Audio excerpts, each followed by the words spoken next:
Our guest on the show today is someone who I have the deepest admiration for. He's an Ayurvedic specialist, a shamanic healer, nutrition and health coach, yoga and meditation teacher, and he's someone who's spent 7+ years working with plant medicine and the shamanic traditions. I'd like to welcome to the show today, Leo Cordero. Leo, how you doing, sir? Very good on you, Troy. I'm very good, very blessed over here, man. The last time I saw you was down in South America, in Costa Rica. How are you doing? Are you still down there? I'm still in Costa Rica, yeah. Okay. How's everything going down there? Well, now I'm very calm over here and starting to shift into the rainy season very slowly. Still dry where I live, but the forest is nice and I'm enjoying it here, taking a little bit of time off and relaxing. But yeah, it's very good. Yeah. Where are you by Tamarindo? I live on, so far at this moment, I live on the near Tamarindo, yeah, on the northwest coast. Okay. Planning to move to the south of the country by the end of this month. Okay. I loved it down there. It reminded me a lot of San Diego, to be honest. Yeah. It's very beautiful here. Very Yeah, good. very special place. I have enjoyed it a lot all the time that we have lived here. Yeah, it seemed like there's a large foreign community in Tamarindo as well. Yeah, there's a lot of expats and a lot of people, a lot of foreigners have moved to Costa Rica, I would say in the past 15 to 20 years. Yeah. Like many people have come from all over the world. And actually where I live is mostly foreigners.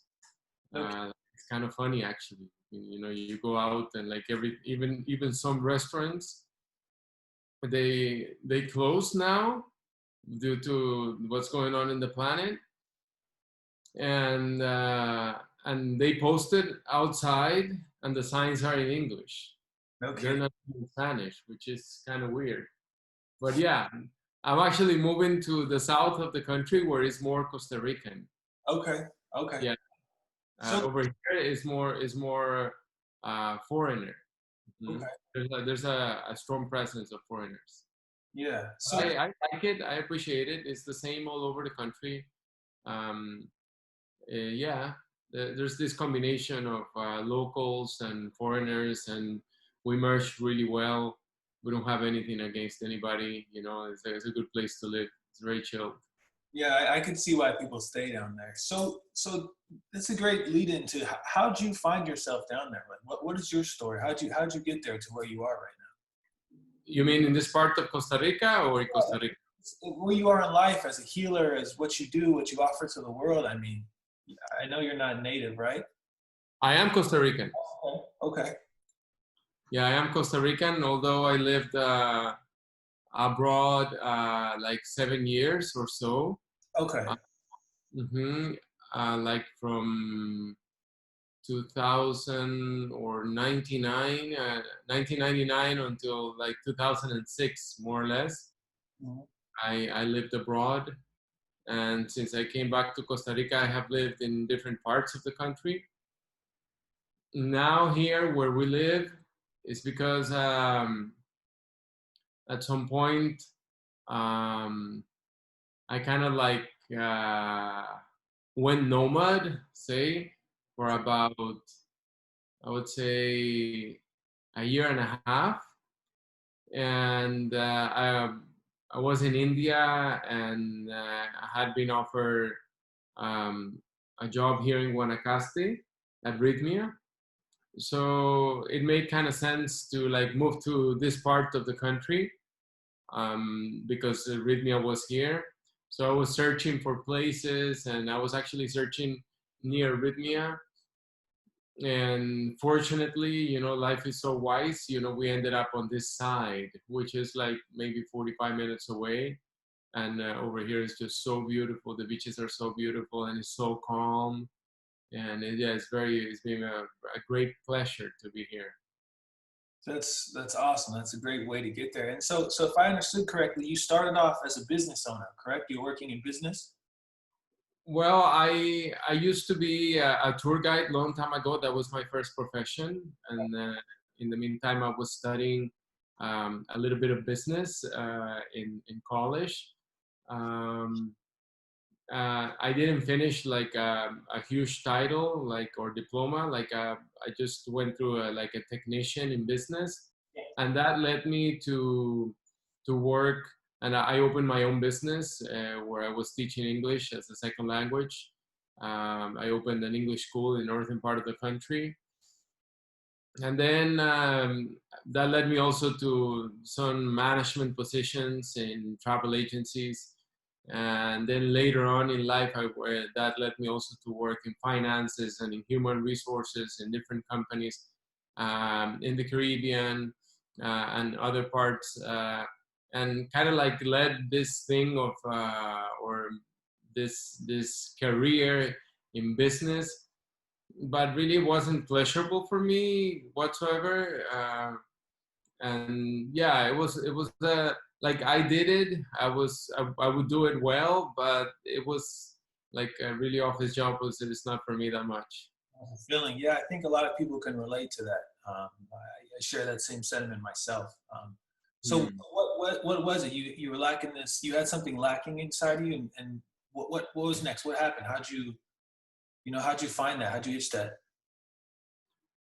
Um,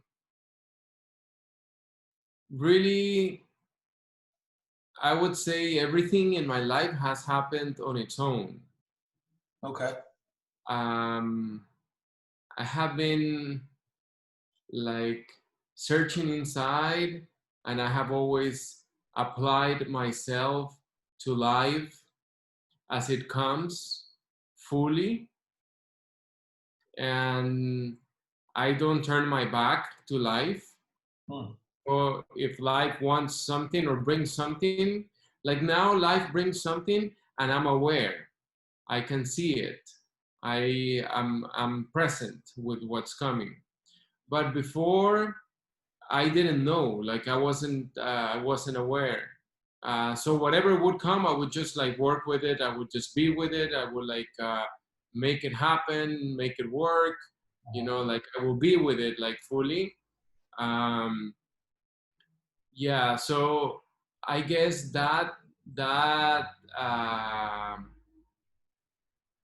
that way of being with life just kept putting the right things in front of me, because even though I might not have liked whatever came, I was always there, with an attitude of an opportunity. Like I have had that always, maybe in the midst of a lot of unconsciousness, like very, very high unconsciousness, coming from a normal, very normal person, that went to a normal high school, that went through all the things that most of the things that happen in society, like drinking, like smoking, um, like partying or things like that. Like I came from that, but Wow. even though having that, the only thing that I was like that I always had kind of was like, okay, like a sense of doing things the best I could, and like catching on the opportunity, even though it wasn't like the best thing. Yeah. Okay, let's do it. Yeah, so that kind of led me to life putting things in front of me, and I just kept doing, you know. And from what I understand, one of those things that put in front of you was Ayurveda, right? It's Yeah, that is exactly a perfect example of something being put in front of me. Like when I went to study Ayurveda, I had no clue whatsoever what Ayurveda was. and what is it? Because I know a lot of people don't know what it is. Hmm. Um, Ayurveda is the science of life. That would be the literal translation of Ayurveda. Is I don't know, they say 5,000. I would say is even more ancient than 5,000 years old. Is is a sacred knowledge that comes from India, that is written in sacred books, the Vedas, and this sacred knowledge brings all the information of everything, and is a medical science at the same time, and is a lifestyle science. It teaches about nutrition, it teaches about detoxification, it teaches about food, it teaches about practices to maintain for maintaining the health and for increasing longevity. Uh, science, medical science wise, it searches for the origin of the problem or the imbalance in the person. Rather than calming symptoms, it searches for the origin, and that is very favorable for the person because they can understand where is it that the problem is coming from, and then they just go there, remove that, and then they can work with that, and then like heal the symptoms and heal the origin. So in that way, it's very beneficial. The way I share it with people is mostly as a lifestyle science, you know, like something that would bring for people like an inner strength, you know, when you know that something that you're doing is correct in all levels because it's sacred, it kind of brings you an empowerment. It kind of brings you an assurance, you know, that you're doing things right. See? Yeah, it's interesting. You know, here, especially in the States, we work for the treatment, right? It's all the big pharma. We're trying to treat you and just keep you going, keep you on these medicines. And it sounds like what you're saying with this practice is it's about preventative work, right? It's stopping these problems before they show up. Kind of, yeah. That's true. Um, this science, like if you go to Tibetan medicine, Thai medicine from Thailand, um, traditional Chinese medicine, they all work like the same way.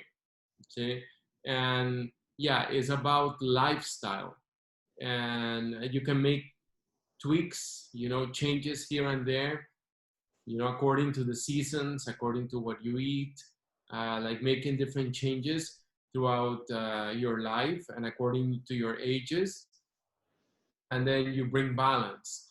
The concept of Ayurveda is also understanding that there are body types and that these body types have a tendency to be imbalanced. So if you understand your imbalances and your body type, then it's a lot easier to like work with yourself.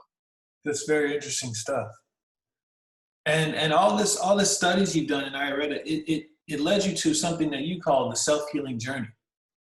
Yeah, well, in my website, yeah, there's a course that I have been putting together for the past few years. It all started with a book that I wrote in Spanish. And then later on, I took it to be translated, and then I realized that I had to rewrite it. So what I did is I took the one in Spanish and rewrote it in English, kind of like did a second edition of the one in Spanish, took some things off, and then made it again. And now I'm actually rewriting the second edition of the English one and putting it together. The course is an 8 weeks course that has one book, and throughout the 8 weeks, there are videos, around 50 or plus videos that guide people on how to incorporate the knowledge in all levels to their lives little by little so they can start seeing the changes. The idea is to incorporate an Ayurvedic yogic lifestyle that would involve not just physical things like nutrition, for example, or exercise, but also the understanding of spiritual practices such as meditation, prayer, breath work, and how to use them in order to do inner work and to start changing the mind, changing the emotion, alongside with the change in the physical body, strengthening the digestive fire, which is digestion, let's put it that way, which is the origin of all health in according to Ayurveda. So it's an all encompassing course that where I share most of the things that I work with.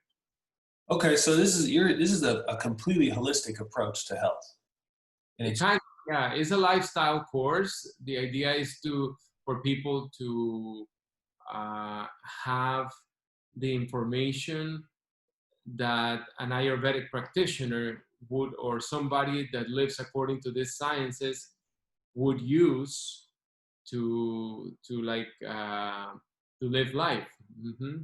What's beautiful about that is in our society, we all want the information, but nobody wants to spend the time. And so it seems like this is a source for you to just read, watch, and implement. Is that correct? Yeah. I tell people in the course that I want them to read the book and to watch the videos and to go working with both and to just give an opportunity, bringing it in. Because the thing is that there's even philosophy in the course, because these sciences, they're so ancient and so sacred and so ancestral that they do have a foundation, and this foundation must be respected.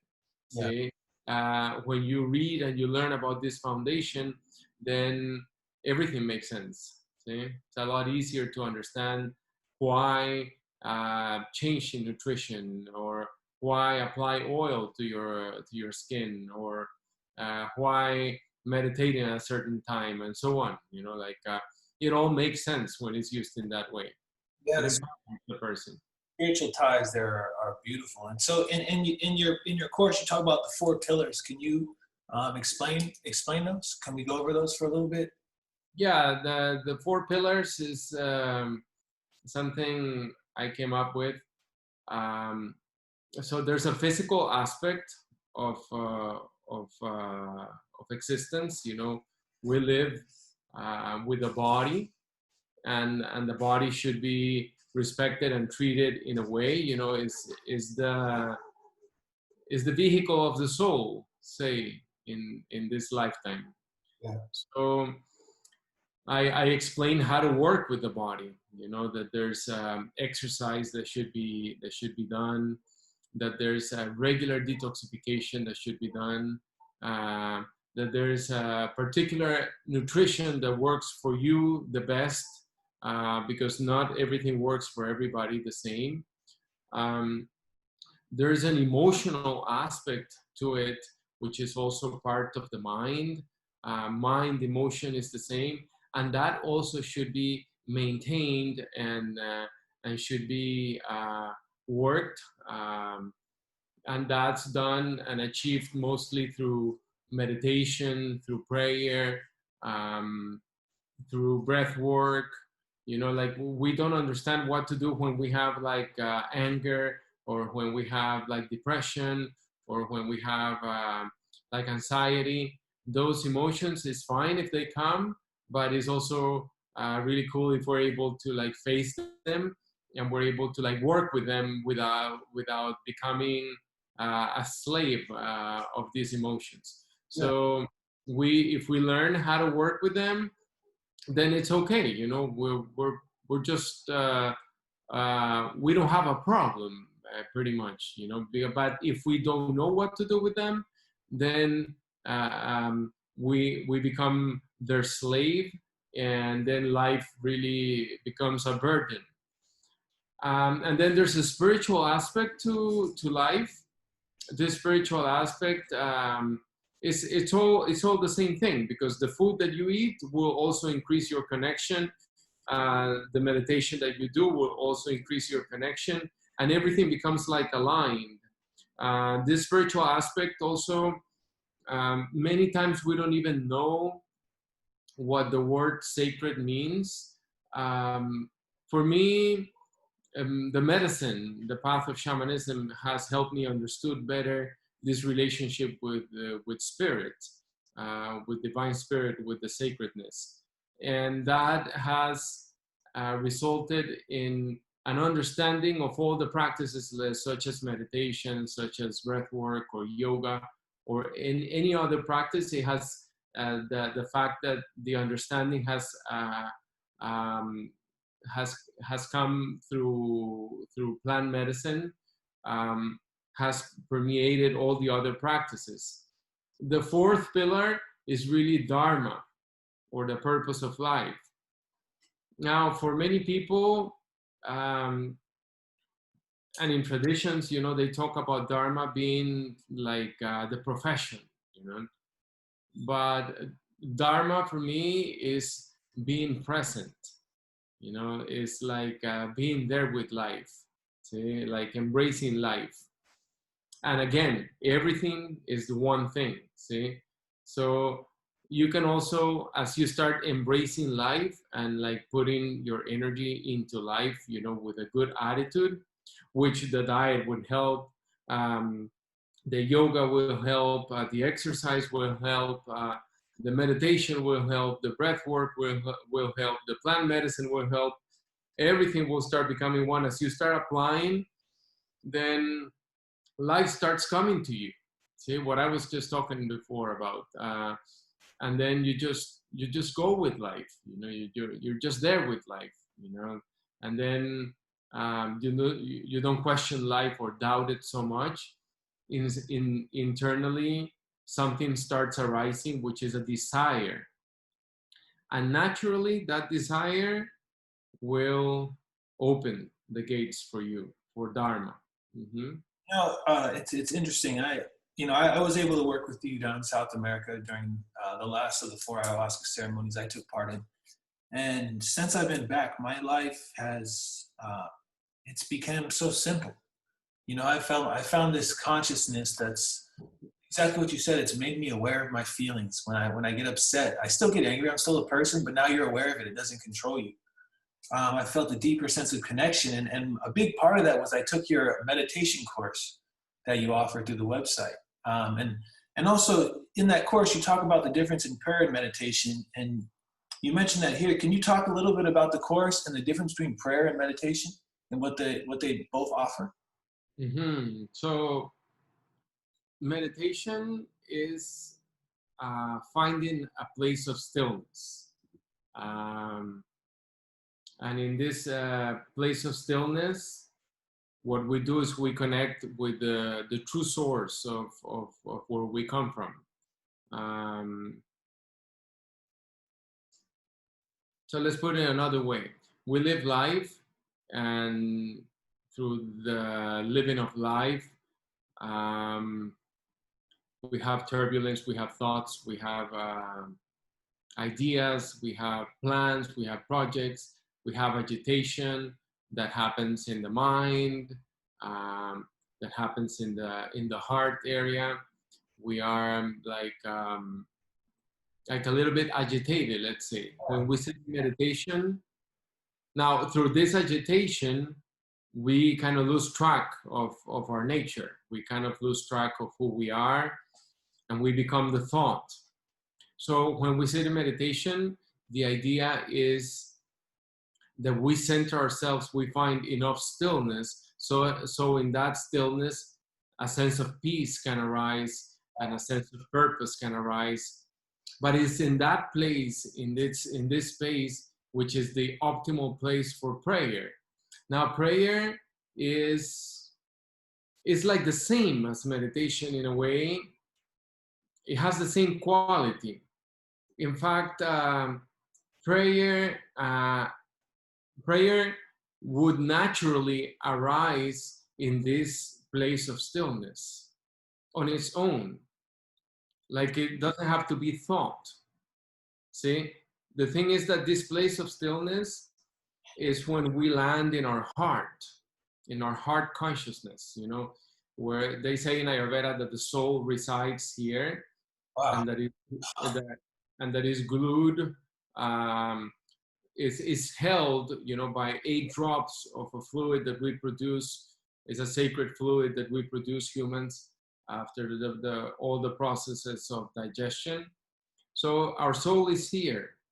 And also through the crown chakra, we have a connection with nature and the universe. So there's a higher consciousness. Mm-hmm. And then there's the local consciousness, the divine local consciousness. So when we meditate, we align both of them, see?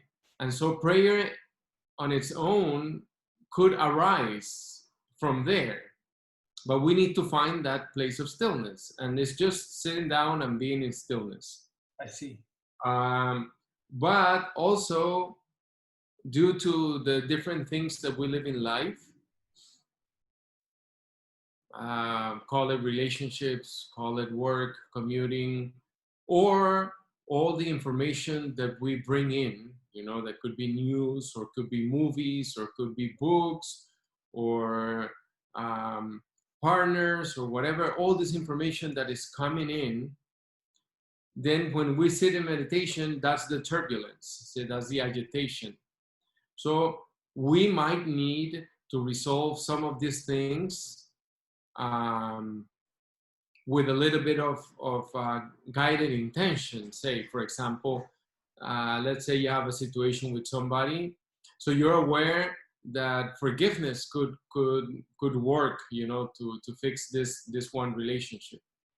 And so forgiveness in this case would be more of an intention, a prayer to Divine Spirit. You're sitting here, you're in calmness there, a prayer that you're releasing out in order asking the universe to bring resolution to this one thing, this combination of two energies, these karmic things that we have with other people, whoever the person is. Or, for example, you can send blessings to one particular person. For example, in the tradition of Vipassana, which is an ancestral meditation, the one that the Buddha used to teach, and he developed when he got enlightened. Yeah, you were gonna say? This is the practice you teach in your 11-day course, right? It's Vipassana. No, I didn't teach Vipassana. Okay.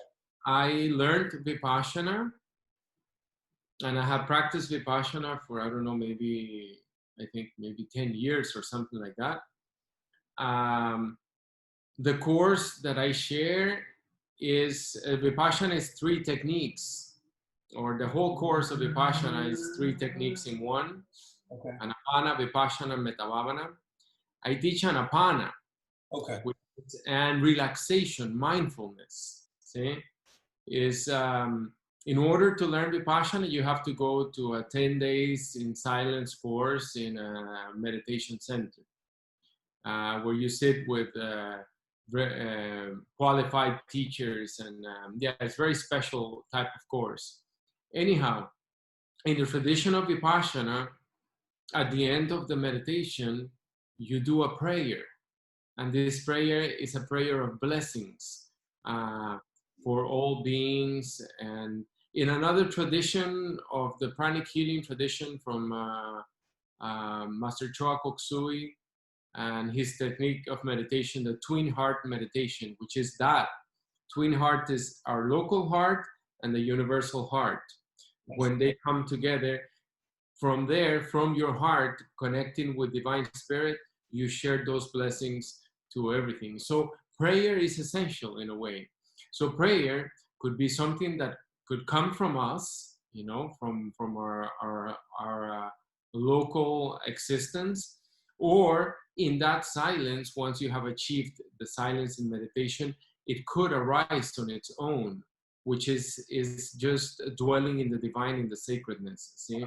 Yeah. So that's more or less what plant medicine is about. See? Plant medicine puts us in that place, in that sacred space, and then from there it arises on its own. It teaches us what's going on within ourselves, you know, what's happening within ourselves. So that's why practicing silencing techniques, stillness techniques, mindfulness techniques, meditation techniques is so valuable in order to be able to connect with the divine, you know, connect with that sacred aspect of our truth, you know, of ourselves, of our humanity. And from there, living life becomes very easy, or a lot easier, and it has a purpose, you know, like it becomes more interesting. Yes, and that course it's available for free on your website, correct? The meditation and prayer course is available for free in my website. Yes. Yeah, that's leocordero.com. That's beautiful. Yeah, I use the 11th day of your course for my night meditations. I like the guided induction portion, and then you have the time where you go silent. It allows me to just connect, and then there's the prayer aspect, which it's so beautiful. I always get up from it, and it's like the perfect transition to sleep and then to wake up in the morning. I love it. So thank you for putting that together. Yeah, thank you. I'm glad that you enjoyed it. There's another aspect of the four pillars I want to address, and it's something you talk about that it's very interesting. I've never really heard of this before, but it's the food combinations you talk about. Yeah, well, that would be more in the nutrition aspect, which is the physical part of existence. And yeah, there's food combination. Uh, there's like this is part of the self-healing journey program. Um, so like in the first week, I introduce food combination.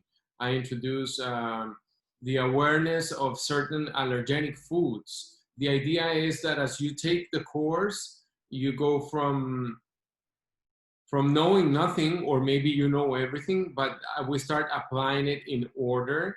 So the idea is to recover health, to give a space of so the body can heal itself.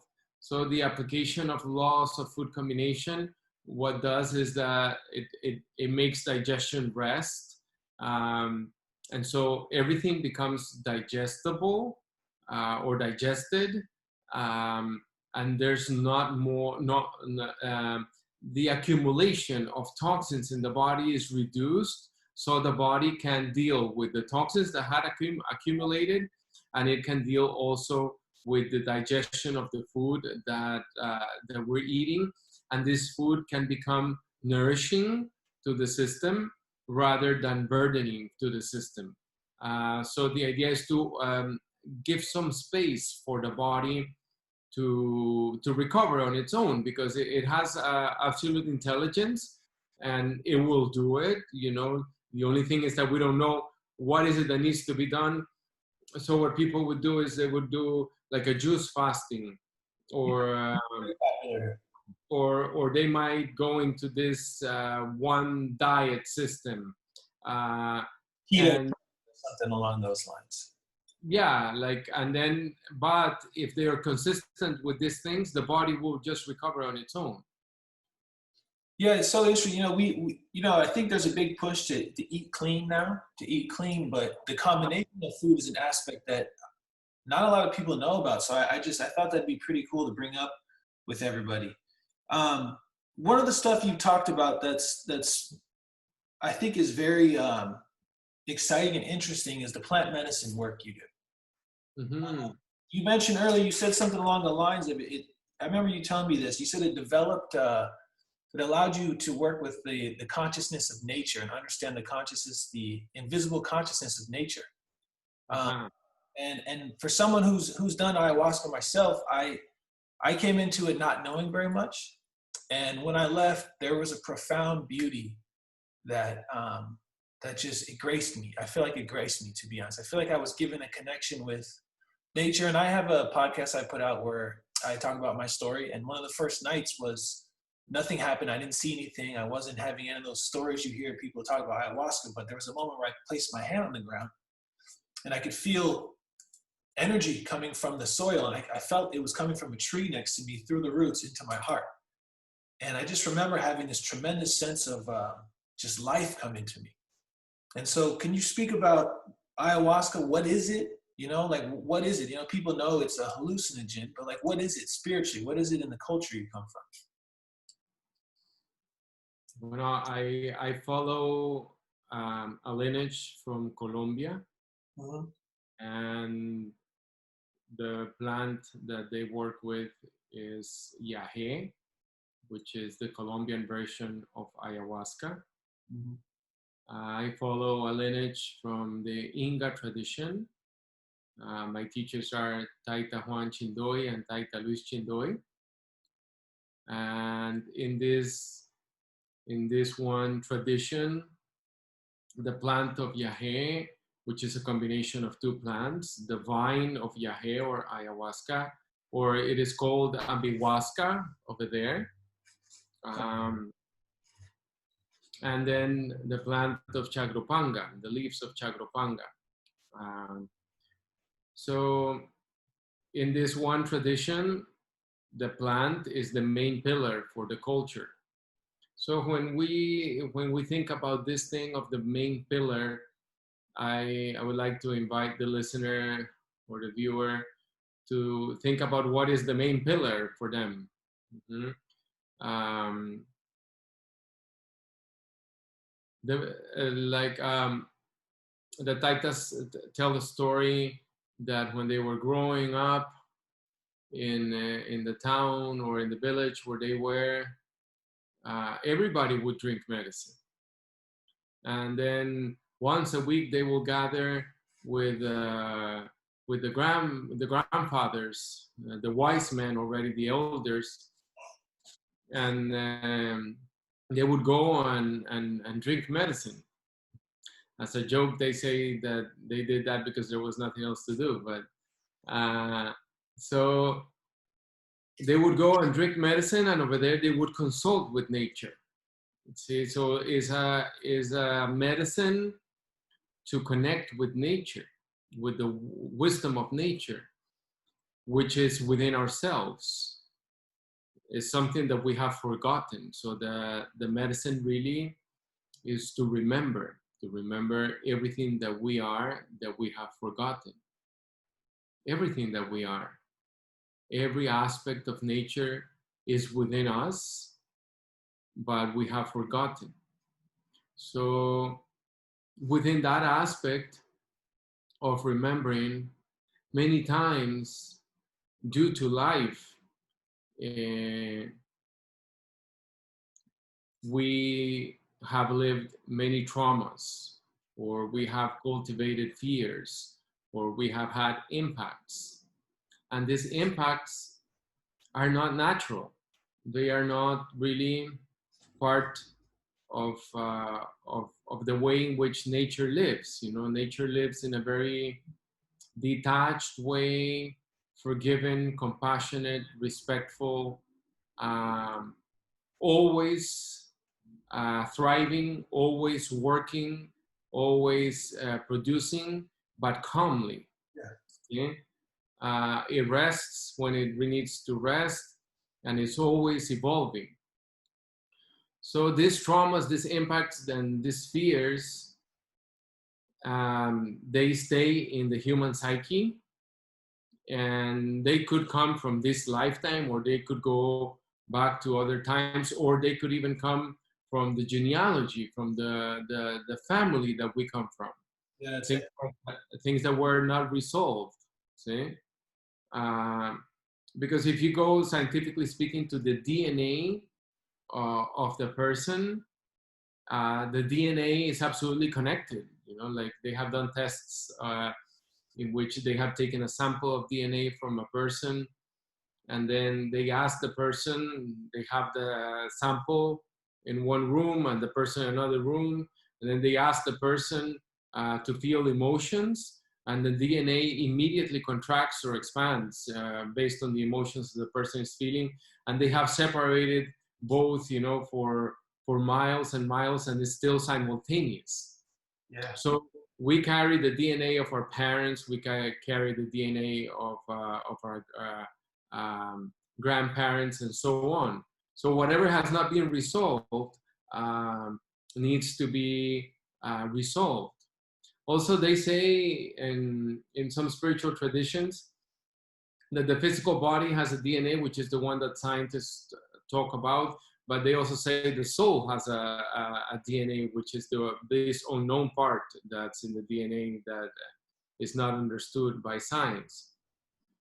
Anyhow, what happens here is that the medicine, besides being the main pillar for these traditions, is also considered a purgative. A purgative is a cleanser, you know, like a laxative. But it goes beyond that because it works in the physical body, it works in the emotional body, the mental body, and the spiritual body. And the idea of cleansing is to align with nature. So for sometimes we need to cleanse, to remove things, these traumas, fears, and impacts that are not really ours. And as we cleanse, we start gaining the wisdom and the connection. So the word hallucinogenic is entirely not correct, because what these plants do is they bring a possibility of experiencing a vision, but this vision is true, and it could be in several ways. One of the ways could be that what is being cleansed out can be shown, and in the process of cleansing, patterns of thoughts or patterns of emotions could arise and they could be shown. Or once there's a deep connection and stillness with the sacredness, it's like with prayer before that I said, a sacred vision, a sacred understanding could arise from the divine. See, so is what we're seeing. It always needs to be differentiated and understood appropriately, and for that purpose, you go to the person that served you the medicine. In this case, to the taitas, you would go and then understand. What is it that the medicine brought for you, because it needs to be understood. Sometimes it's easy to understand it. Sometimes it requires a little bit of deciphering or guidance, but it's always sacred, it's always true, and it's always part of what is, of the perfection of what is. Yeah, I some people know my story, but I was born in a situation where my biological mother had tons of drug issues, and she actually was HIV positive when I was born, which I never contracted it, thankfully. But when I was down there at Rhythmia working with you, I had this moment where I had these emotions come over me, and I knew they weren't mine because I've never felt these things before. And it's talk about the ties to the DNA and epigenetics, because as I was feeling this sense of guilt, remorse, regret, self-hatred, at some point I realized that the emotions were coming from my mother, who had passed when I was 4 years old. They were her emotions. And as I continued to feel them and experience them and live with them, they transitioned into forgiveness for her, which I never had in my whole life. And that was the moment of my experience down there where I really started to change, and I really started to open up and, to be honest, believe and have that connection. And that's probably, that lesson right there has stuck with me every single day, that feeling of forgiveness, the transition from anger and hatred to self-forgiveness. It was the most beautiful thing. And I just, I want to make sure that people understand that, there's a misconception here in the States about what ayahuasca is, and DMT, which is the active component in it, is abused here in the States.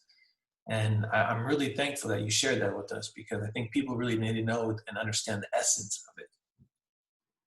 Yeah, there's several traditions, and I work with this one tradition, and this is the way it is seen. But there's also an awareness of the process of plant medicine, and it is more and more known now that how to work with it. And a lineage like the one I follow is working hard, to put things right and make them right, show people really what it is, and how to work appropriately. With the taitas and with some of the students. And I went to Rhythmia to work with you. How long have you been down at Rhythmia? Rhythmia is a life advancement center. For people who don't know, you can find their website, rhythmia.com. And you've been serving there. How is it like working there? What's the place like? Rhythmia is very cool. I like the place very much. I have been there for a little bit over 2 years.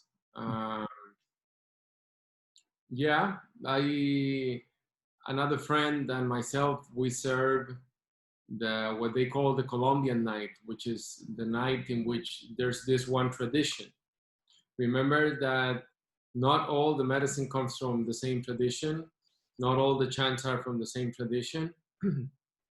Taita Juanito Chindoy, he serves in Rhythmia, and he's been one, I would say, the main teacher over there. And so that's the reason why they have decided there in Rhythmia to have one Colombian night every Thursday. So they serve medicine Monday, Tuesday, and Wednesday from other traditions. And then on Thursday is the biggest night, the longest night. And that's, I would say, yeah, that's the way they work.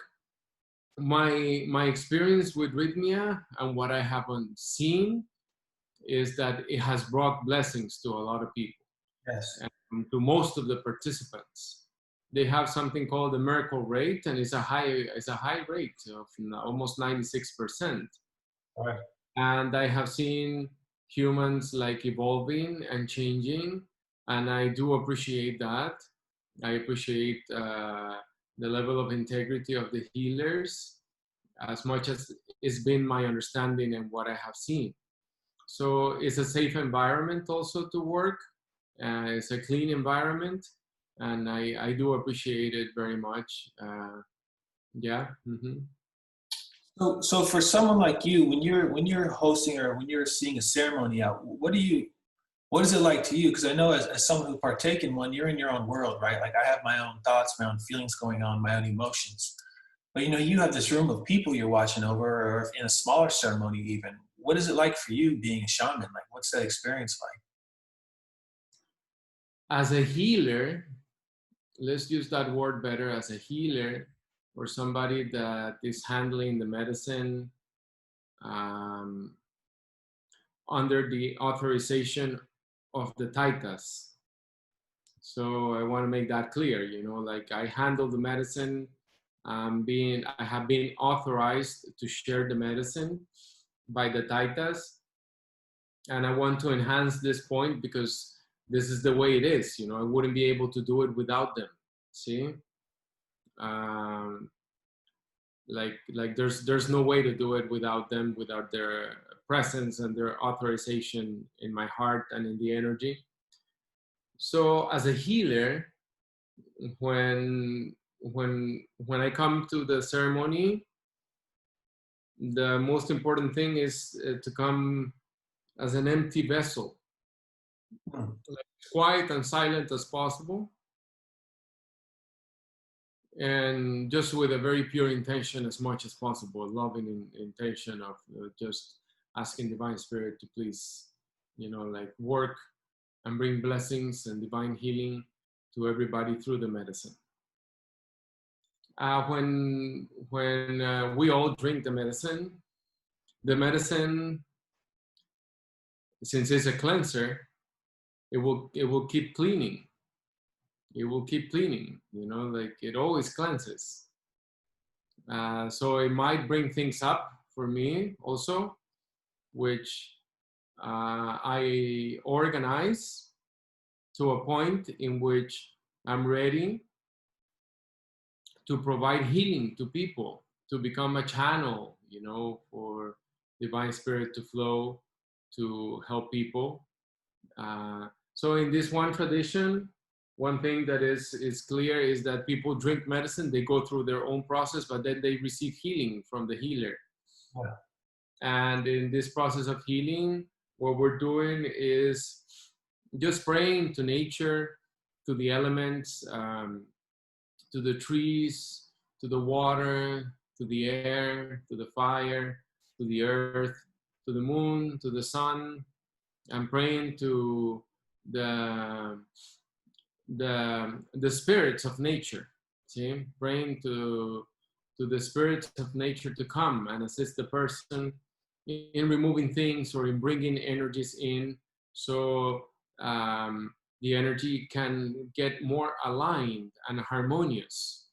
Um, so all we're doing is just connecting with the energy of the person that we're working with, and just being there with that energy, with the person. And as one is there present, everything flows on its own. Everything happens on its own. Yeah. It's not that we're inventing hot water. See? No, in fact, the more one stays aside and one just is there, then everything happens naturally, because the medicine rises the vibration, the frequency, to a frequency of nature. And all we need to do is just to be there, with nature, for it to allow everything to happen naturally. In a way, it's like it was all already written. Wow. See? And then we're just there, allowing it to happen. Since there's 100% free will, we could at some point interfere, with our egos and things, or we could not interfere, which is the prerogative of a human being. We could not interfere and just be there, and then everything is natural and it all happens, the expression of the divine happens on its own. Mm-hmm. Wow. And for somebody who wants to work with you, let's say, and have your healings come about them and work with plant medicine, what would you offer to that person as advice in terms of, I mean, we can talk about how to reach you later, but I mean, in terms of like their journey, right? Like how do you get there? Someone says, well, how do I know if I should be trying ayahuasca? That's a question I hear a ton of people say to me, and I don't have an answer for them. I would say the medicine is good for everybody, or almost everybody. There are some restrictions or contradictions depending on the physical health or certain type of medications that are not that are contradicted with the medicine, and that information is already there online and it can be found all over. So I would say that the medicine is good for everybody, that every person could work with the medicine. The only thing that I would suggest is to do it with a good lineage or somebody that is grounded. That would be like research, where is your medicine coming from? Who's serving it? And that's it. Mm-hmm. Okay. Like easy, don't just go with somebody that says that they serve, like try to find out where is it that is coming from. And then like, this is like when, like if you're going to go and see an accountant, you want to see kind of a degree in a way. See, it's kind of similar. So for working with the medicine, one thing I would say is to prepare.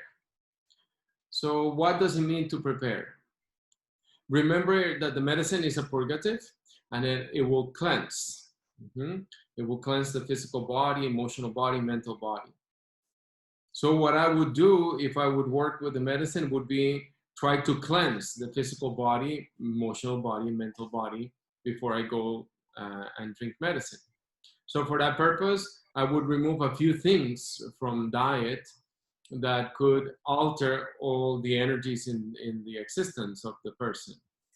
I would remove intoxicants. I would remove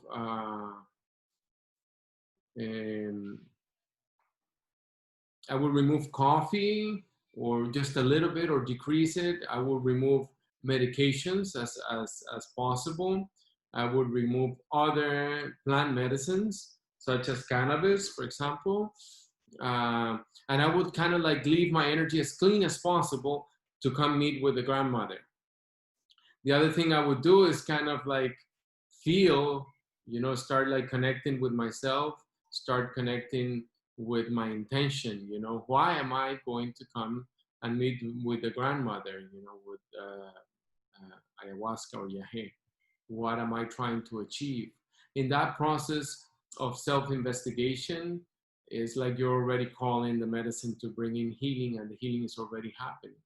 It is said in the tradition that from the moment you made the decision, the medicine starts working with you, because it's all connected and it's all divine. It's 12 o'clock.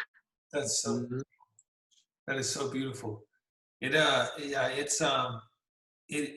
It's definitely helped change my life, and it's introduced just so much to me that I want to make sure I can share this with everybody and have everyone understand from you, because you're someone I admire. When the first time I met you, you walked into the room at Rhythmia. You could feel your energy and your presence when you walk in the room, and it's not intimidating, it's not daunting. It's just like it's a genuine stillness you have. And could you say that's something that you've really gained from working with the medicine yourself for as long as you have?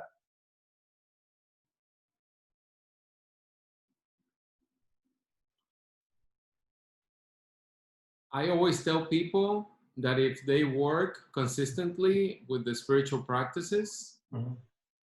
with prayer, just to add something, prayer is also the action. See?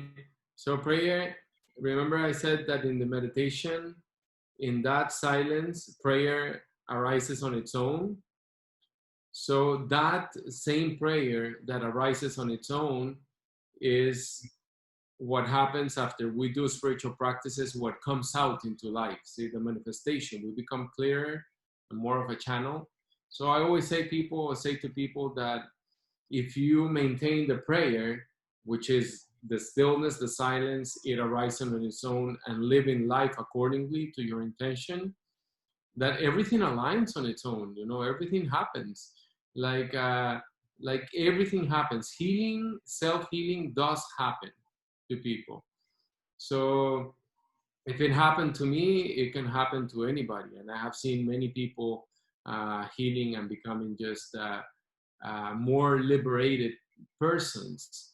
A liberated person is somebody that is just freer, you know, that is not that, it doesn't have that many attachments to belief systems or to people or to things or to locations or to ways of being. It's more somebody that has gained a level of let's say relaxation, you know. Now for some people relaxation is a bad thing because they think that one must never relax, you know, that we So, always be like stress. yeah. But actually it's the other way. The person that is more relaxed produces more than the person that is stressed. Yeah. You know, the person that is more relaxed and calm internally would wake up earlier and would start working like more focused and would produce even more and probably work longer and then go to sleep in peace and wake up like that. But there's a like a peace, a relaxation internally. See?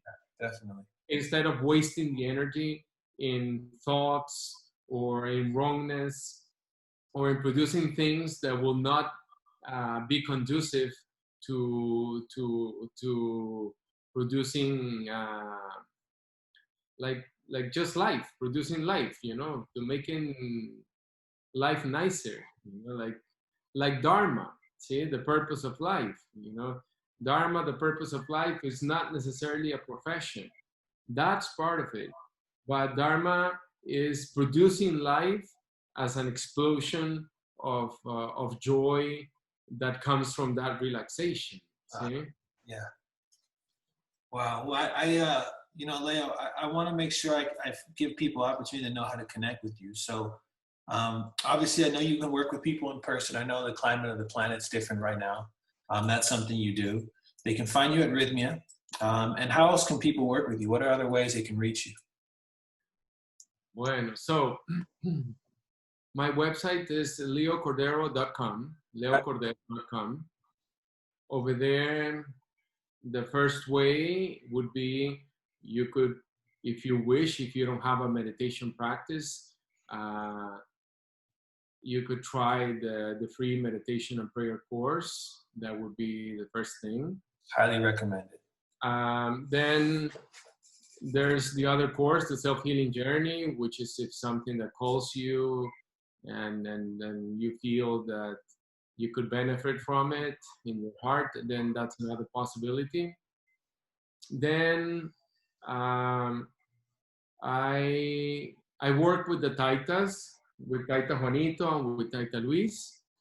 Taita Juanito has a property near Bogota, in Colombia, where there are retreats held 3 times a year or so.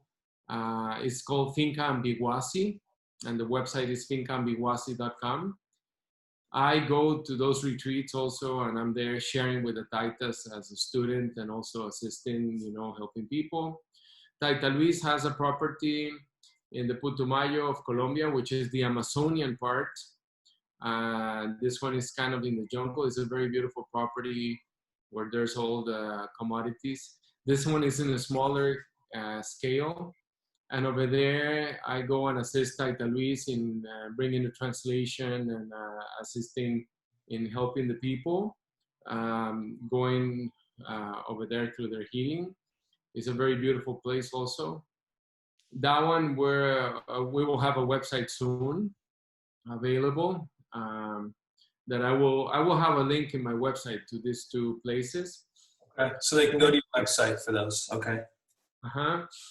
Then in Rhythmia, I'm there like once or twice a month or so, and when everything comes down, I will be publishing when is it or which weeks I will be in Rhythmia.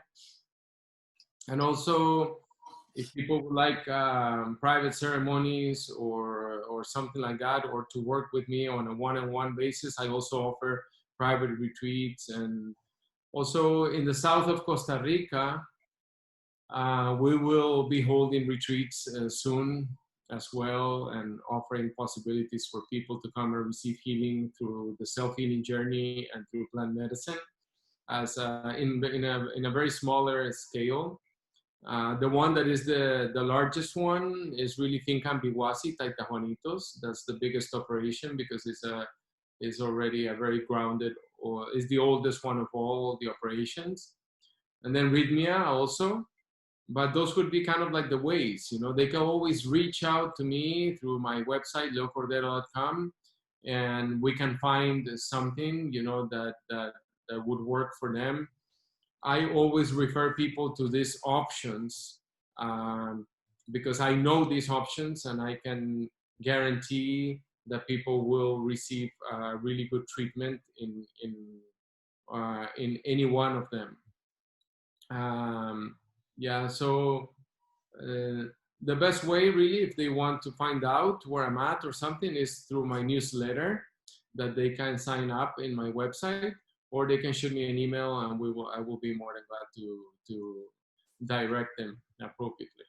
Awesome, and I'll make sure I'll have all your links to your social media, your website, everything we discussed in the bio for this podcast, for the video form too. So I'll make sure and get that to everybody. Leah, I want to thank you so much, not just for being and talking with me today and sharing all this with everyone, but for what you do as a healer. It's something that's impacted my life, and it's changed the trajectory of my life. I've decided to change my occupation as a chemist to help be a life coach, to help pass this love and healing on to people. And I've never felt a greater sense of purpose in my life since working with you and all the other healers down there in South America. So I want to say thank you personally for me, because you've truly, truly changed my life. And when this podcast came to me, you were the first person I said, if I can get him on, then I know this podcast is meant to be and it's going to help people. And so I just want to thank you truly for everything you are. Well, thank you, man. It's all God and the medicine and the spirit. And thank you so much for your words. But I'm just here in service, and whatever I can do to assist, and let's just have more fun in life and have a bigger smile and more joy, and let's find more purpose of peace, of helping others, and just eating well and enjoying what is, this is it, there's nothing else. And being in service, helping people as much as possible. So yeah, God bless you very much. God bless your listeners, and yeah, until next time then. All right. I appreciate you, sir. You guys, thank you so much for tuning in to this first episode of the Conscious Living Podcast. This podcast is really designed for you guys, to connect you guys with people such as Leo, and the content's going to keep coming. So I hope you enjoy it.